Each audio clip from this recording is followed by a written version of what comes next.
こんにちは。今回は奈良県天理市にある櫛山古墳についてです。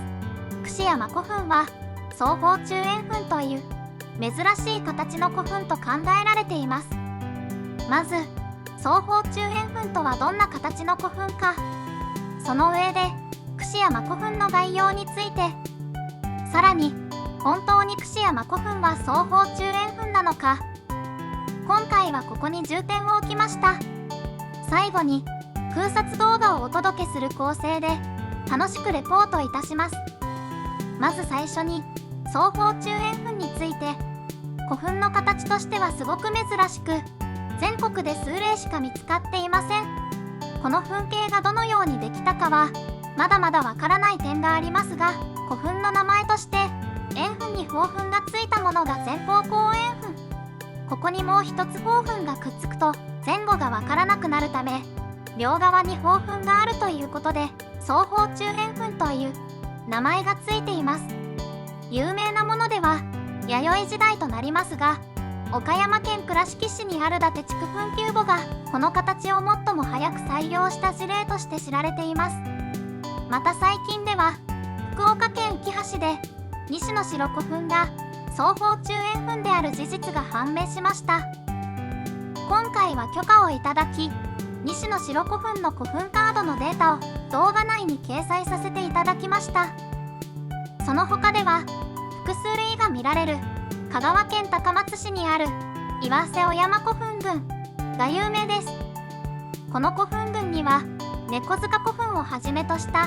複数の双方中円墳が確認されています。このような事例に対して櫛山古墳は素人目でもなんとなくタイプが違う印象です。時代が異なるという点もあるはずで、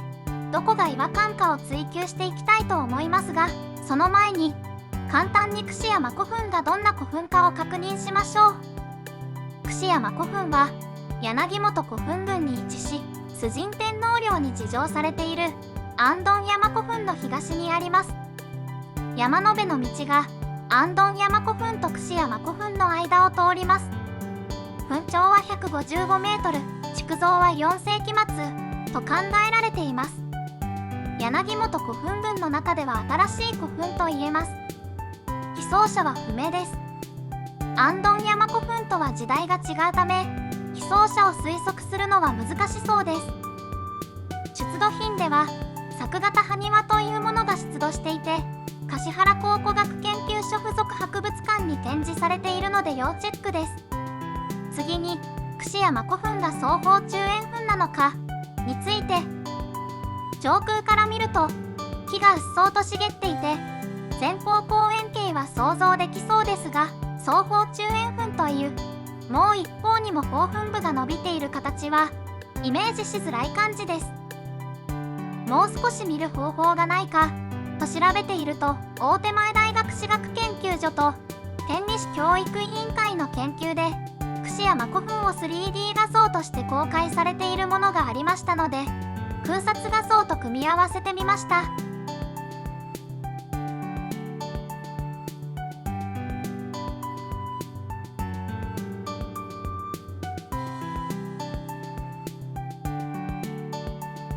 いかがでしょうか。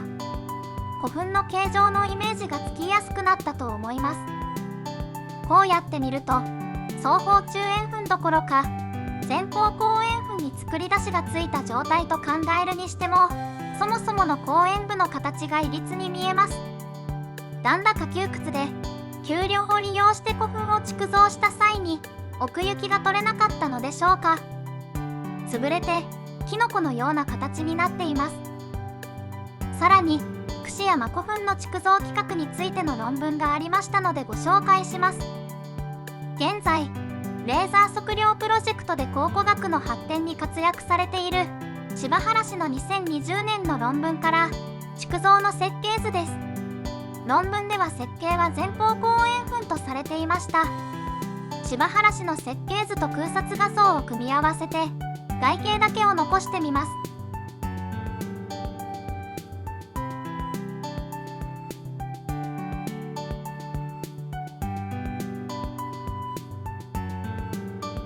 どうやら素人の私の想定もあながち的外れではなかったようです。その他櫛や真古墳を解き明かすために捉えておきたい古墳としては四雨楼古墳があります。四雨楼古墳は渋谷向こう山古墳の山手にあって櫛や真古墳と配置がすごく似ています。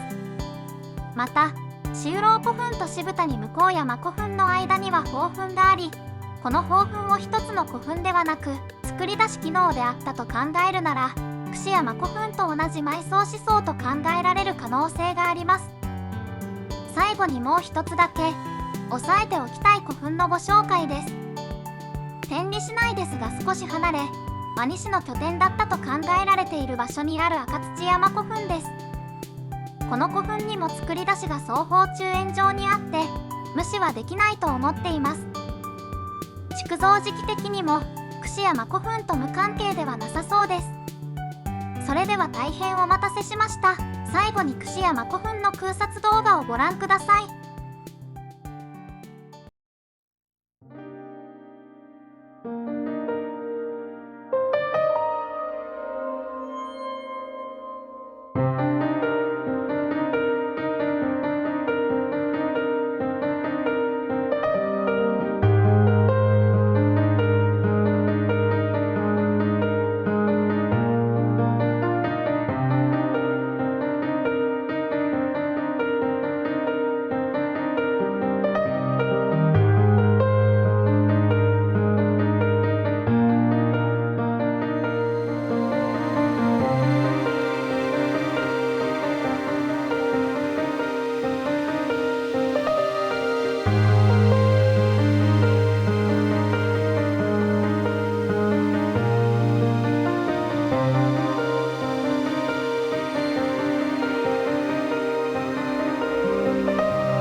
いかがでしたでしょうか。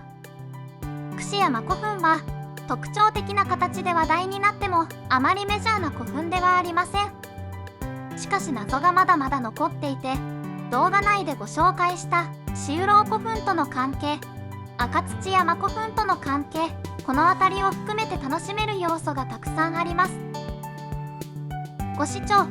ありがとうございました。